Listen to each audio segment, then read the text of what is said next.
Hi guys, it's the old bull here. 2025, hopefully the best year of my life and hopefully the best year of your lives. It should be an absolute cracking year.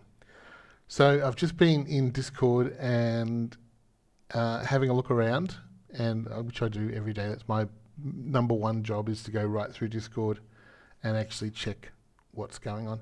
And there was a really good question by a guy called Libre. I presume it's pronounced Libre, Libre, and I'll put it up on the screen when I do the edit for this. But he says one question, maybe someone already answered this, but why did we correct fucking 73% from the December high? Are there whales here that dump their coins on us? Just asking for a friend. 73% is nothing like a healthy correction. Maybe someone has already analysed the selling on chain. Let's have a look at what that means. So the number one thing about crypto you have to understand is how Bitcoin works. Because if you don't follow Bitcoin, understand how Bitcoin works, altcoins are going to absolutely fuck your brain. It's as simple as it gets, because altcoins, well, actually, let's talk about all stocks. So in another life, a long time ago, I used to teach share trading. Now, I wasn't actually a brilliant share trader, but I was a good speaker and I could speak to 150 people a night. And so I ran seminars. I worked for a multimillionaire who was a share trader, and he had developed a package that helped you find stocks. They helped you, it's called a black box in the old rhetoric. But that just meant that no one knew how it worked. He kept his systems private, and it was put into a computer box. And it was when computers were just getting really useful at the turn of the century. So this was 1999. And his name was Philip, and I used to work for him. And he hired me because my skills were running sales teams. And I had a 16-person sales team, and we sold these $12,000 black boxes. Now, $12,000 in 1999 is about double in today's money, so about $24,000, thereabouts. So that's what we sold, and that was my job, to run the sales team to sell those. Now, in a turn of events, the guy that used to do the seminars couldn't do them, and so the big boss rang me and said, "Jono, if I teach you what to say, can you do the seminars?" And so over a period of a year, I got taught how to do this, and I ended up running the seminars, and I ended up doing the training as well, actually delivering part of the training that he taught me how to deliver. So I'm not an expert trader, but I do have quite a good understanding of how trading works. So here is the number one takeaway for all stocks, including cryptos. Fundamentals, in other words, what actually makes up a stock's underlying value. So what are the assets the company owns? Who are the people that run the company? What government contracts do they have? Whereabouts they're situated? What laws they act under? All of these things are called fundamentals, and it's how you try to judge whether a company is a good company or a bad company. All right? And there's a lot of uses for fundamentals. And obviously, when I look at investing in crypto, I use some fundamentals for my investments. So one of the fundamentals I use is the team doxed? So if the team's not doxed, then you are not going to find a very good outcome, in my opinion.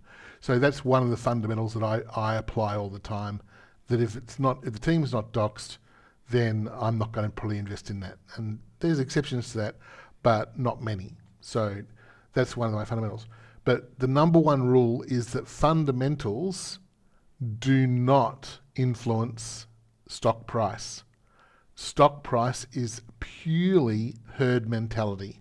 It is purely what people believe on the day. So fundamentals have no actual impact on today's price. So today's price will just do what today's price does, and it literally just goes up and down and sideways depending on what the feeling is in the market. So, and the best example of this is we had a stock in Australia called BHP. It was currently valued at $4. This is back in 1999. And just hang on one tick. I'm going to turn off my Discord. People have been complaining to me that my Discord pings in the background when I do these videos. So there you go. I've turned off my Discord. I feel disconnected from the world. I can't see it over there. That was a bit childish, but there you go. That was a true feeling. Yeah. So BHP fundamentals. BHP had been valued at $20 a few years before, and it had fallen all the way down to $4. And yet they still had all the same mines. They still had all the same major staff. They still had the same CEO. And yet the public had decided, for whatever reason, that BHP was a dog and that no one should be investing in it. And some influencers of the day in newspapers, back in the day where we got a lot of information from newspapers and TV shows, had basically said that BHP was on the nose and that it wasn't a very good stock. The trouble was that nothing had actually changed in the company. The company was actually sound. So this was actually targeted by the guy that trained me, Philip, as a very good long-term investment, because at $4 it was particularly good buying because all those fundamentals were in place. So that brings us back to what we're talking about today, which is how can you get retracements in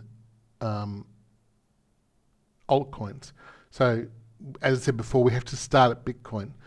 Bitcoin in a bull market will have retracements of up to 30 to 40%. All right, so almost half its value. So, well, definitely a third of its value. So Bitcoin is going to have runs where it's going to go up. This is over the next 9 months. It's going to run up, and then it's going to collapse 30%.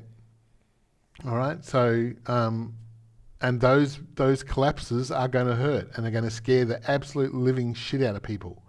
So people are going to react, and when Bitcoin does that, any altcoins that you have are going to drop more. So a 70%, so Libra's 73% of our retracement, that is just normal. And if I go back over our chart, we've had multiple retracements of 90% sometimes.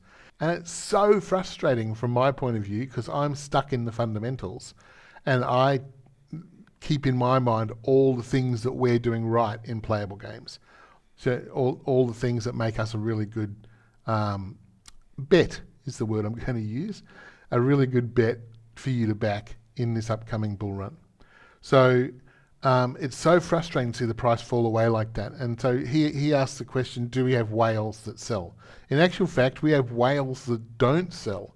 And being a member of the Big Bulls Club, you've got to have 10 million bull to be a member of that. And we have people in there that have literally 100 million bull. So, and all of those guys are just stoic. They're staunch. So they're just like, yep, another storm, I'll hold. And in the Big Bulls Club, we've actually got a strategy of release as we move up through we basically have all been through this before. We've been involved with Gala, and we saw what happened with Gala. They were 002 when the bull run basically kicked off back in 2019. And then by 21, obviously it had hit an all-time high of 84 cents or whatever it got, 89 cents, 84 cents, whatever it got to. So, and it's interesting when you look at the charts of Gala and you follow through how that happened.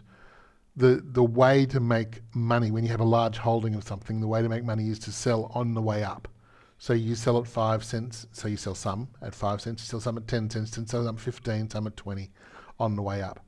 So we believe that's going to happen. So the whales aren't the ones selling. The people that are selling are all the people that are trading our coin. So there's a lot of people that trade our coin, and there's three people that make up the believers. There's node owners, so the people that originally believed in the company and they bought nodes, and we'll have node owners come back again and start buying again when we get to about 2 cents, our price. We have traders, which are people that trade in and out of the coin. They're not really part of our community. They just they like the way the bull goes up and it comes down, and it has a nice big trading range. And for a trader, that is really important. So when I was doing these seminars on trading, we used to trade what we called penny dreadfuls, so little tiny stocks that had large movements. All right, because those stocks that have large movements, if you can identify the top and you can identify the bottom, the trading range, you can then trade within that trading range, and it becomes pretty easy. And if you look at our chart over the last several months, our trading range has been quite clearly defined. All right, so they're quite safe trades.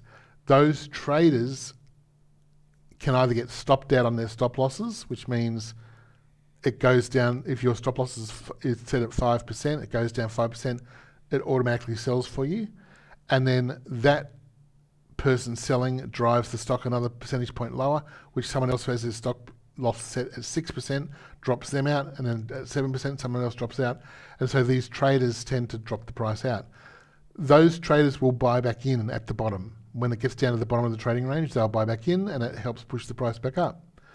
And the final person we have in our ecosystem is the gamers, and the gamers aren't really trading bull or anything. They will be buying bull sometimes to buy an actual NFT or something if they want a skin or whatever. And as we get more gamers in the future, those gamers will be a constant source of buying pressure for our coin. And so that coin will come back to the company. All right, so do we have whales selling?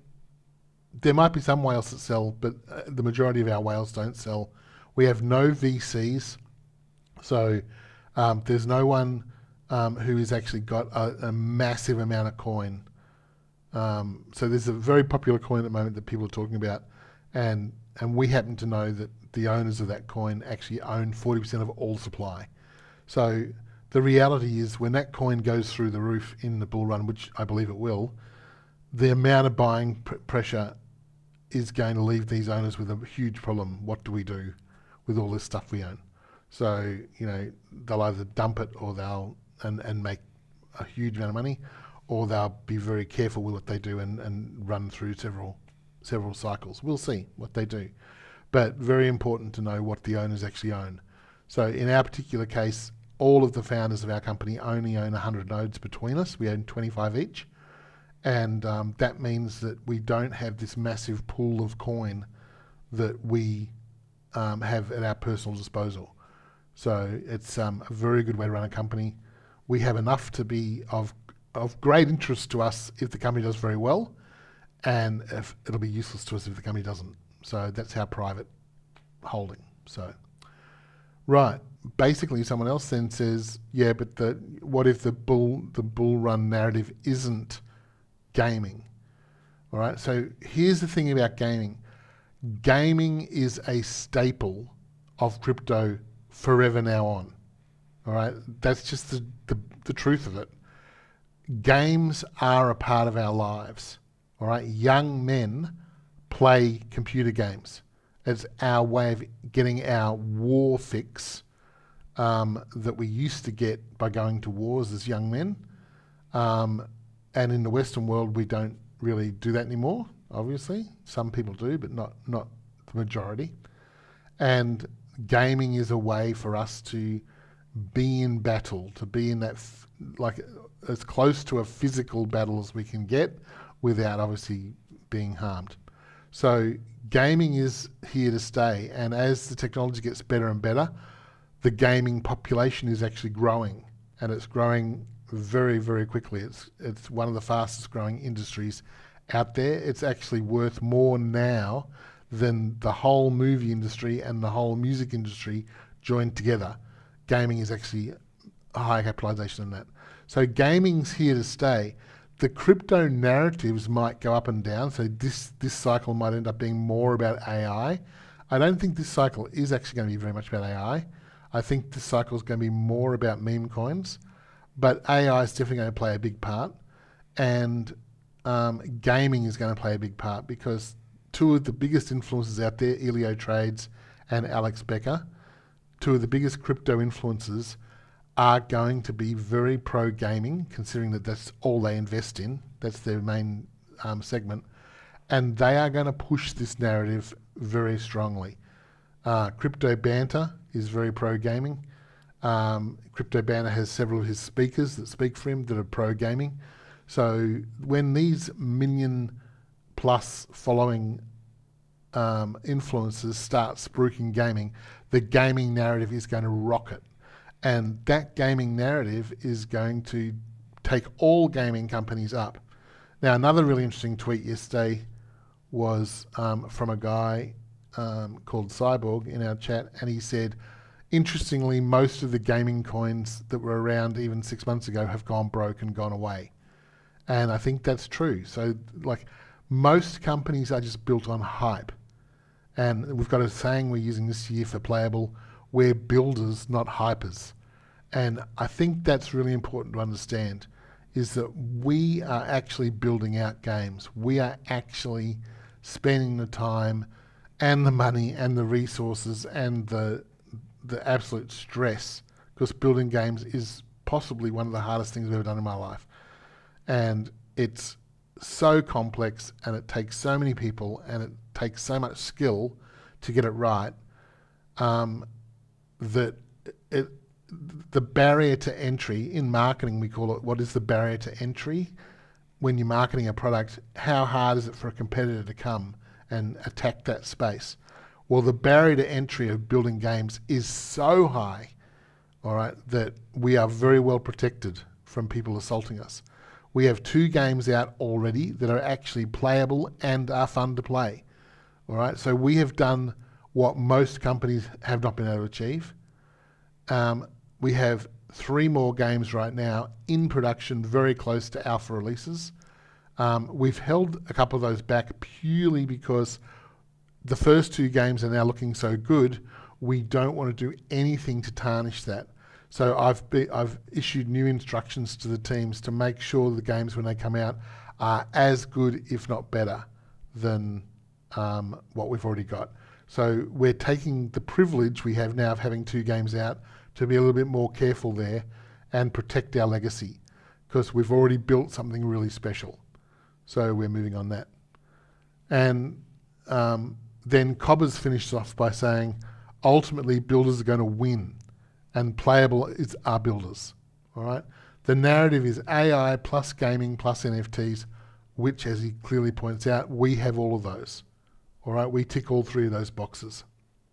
So what's going to happen is Bitcoin's going to finally break out, and we're going to get this leg 5.